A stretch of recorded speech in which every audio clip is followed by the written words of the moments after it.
1. Which of the following is the primary responsibility of a Certified Identity Management Professional, CIMP? A. Designing enterprise resource planning systems. B. Managing the implementation and security of identity management systems. C. Developing employee training materials for HR. D. Creating business process flowcharts. 2. What is the first step in developing a comprehensive identity management strategy? A. Define the business objectives. B. Select the appropriate technology stack. C. Conduct a risk assessment. D. Develop training programs for employees. 3. Which regulatory framework is most relevant to identity management and privacy practices? A. GDPR. B. HIPAA. C. PCI DSS. D. All of the above. 4. Which of the following is considered a best practice for managing privileged access in an identity management system? A. Using single-factor authentication for administrators. B. Granting unrestricted access to all users. C. Implementing least privilege access controls. D. Providing access based on job roles only. 5. What does system single sign-on primarily achieve in an organization? A. Allows users to access multiple applications with one set of credentials. B. Provides high-level encryption for all data.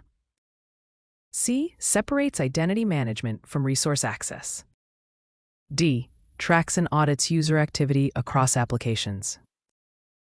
6. What is the key difference between identity governance and identity management?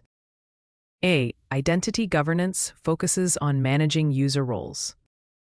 B. Identity governance involves monitoring compliance and access policies. C. Identity management tracks system updates. D. Identity management handles external vendor identities. 7. What role does multi-factor authentication, MFA, play in identity management systems? A. Increases password complexity. B. Reduces the need for encryption protocols.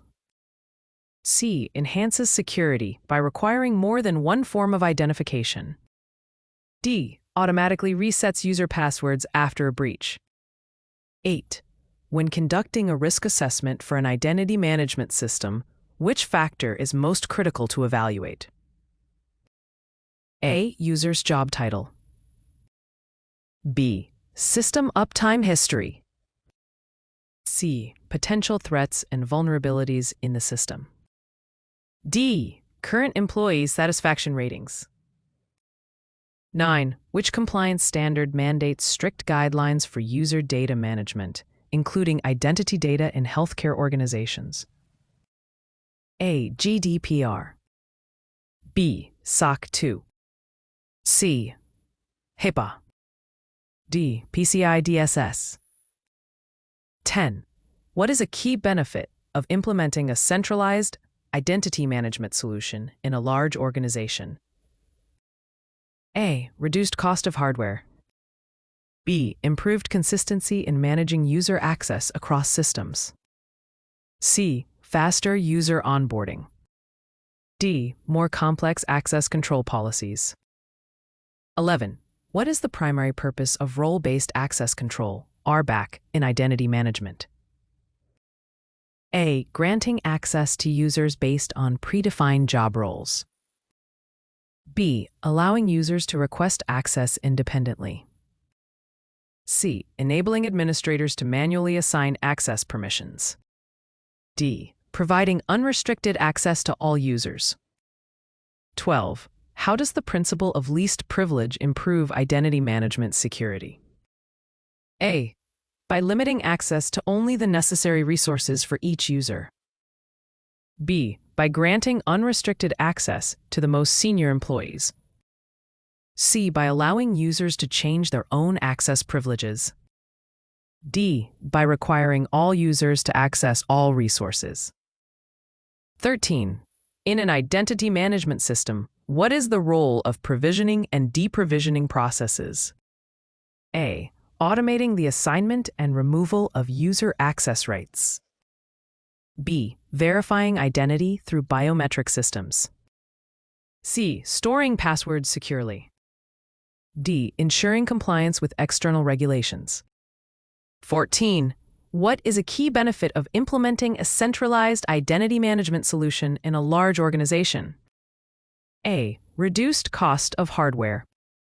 B. Improved consistency in managing user access across systems. C. Faster user onboarding. D. More complex access control policies. 15. What type of audit trail is necessary for ensuring compliance with regulatory requirements in identity management? A. A complete log of user actions including authentication and authorization events. B. A log of server performance metrics. C. An annual summary of user password changes. D. A history of all user emails and messages. 16. In identity management systems, what is the purpose of a digital certificate? It verifies a user's identity and encrypts sensitive data. B. It tracks login attempts for a user account. C. It stores a user's credentials in a secure location. D. It grants access to external applications. 17. How can an identity management professional best ensure compliance with data protection laws in a multi-jurisdictional environment? A. By applying the strictest data protection regulations across all regions. By only applying data protection regulations where legally required. C. By selecting the easiest compliance framework to implement. D. By ignoring local data protection laws and focusing on international standards. 18. What is the role of identity federation in identity management systems? A. To connect multiple organizations' identity systems, allowing seamless access across domains. B. To provide physical tokens for secure authentication. C. To manage the synchronization of data across cloud-based applications. D. To handle internal user permissions only. 19. Which is an essential step in ensuring identity management system scalability? A.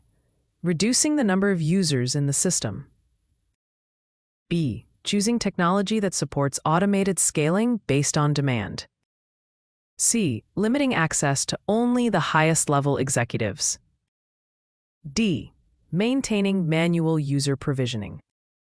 20. What is the main purpose of identity management analytics in a large enterprise? A. To track user actions for behavioral profiling. B. To monitor access patterns and detect potential security risks. C. To automate employee scheduling.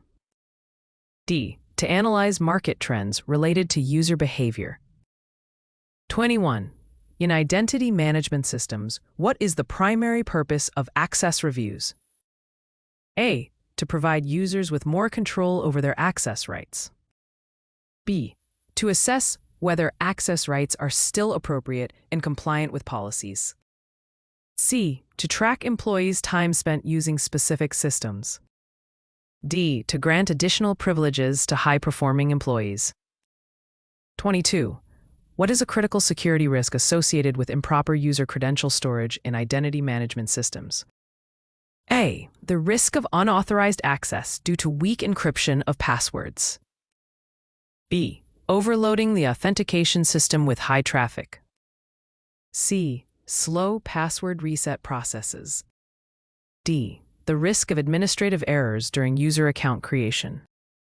23. What technology commonly facilitates secure authentication in identity management systems? A. Username and password only. B. Smart cards and tokens. C. Public key infrastructure, PKI. D. Password-based security questions. 24. What does the term identity lifecycle management refer to?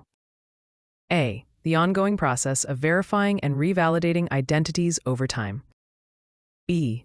The process of securing a single user's login credentials. C. The management of an organization's domain registration. D. The process of creating and deleting user accounts as needed. 25. What is an example of a successful identity governance strategy?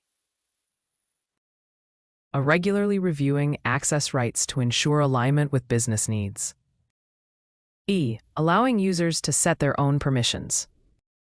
C. Limiting system access only during business hours. D. Ignoring inactive accounts until user complaints arise. 26. Which of the following is an effective method of reducing insider threats within identity management? A. Enabling extensive permissions for all users. B. Implementing frequent access reviews and role audits. C. Allowing users to bypass MFA when necessary. D. Granting unlimited access to privileged accounts. 27. What does the principle of separation of duties aim to prevent in identity management?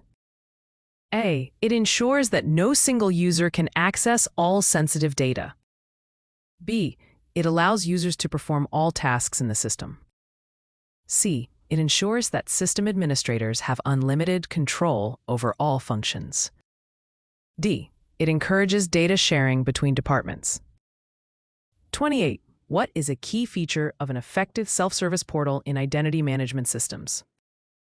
A. Users can reset their passwords and update their profiles without administrator intervention.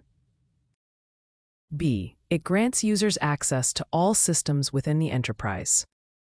C. It bypasses the need for any authentication processes. D. It allows unauthorized users to gain access to restricted areas.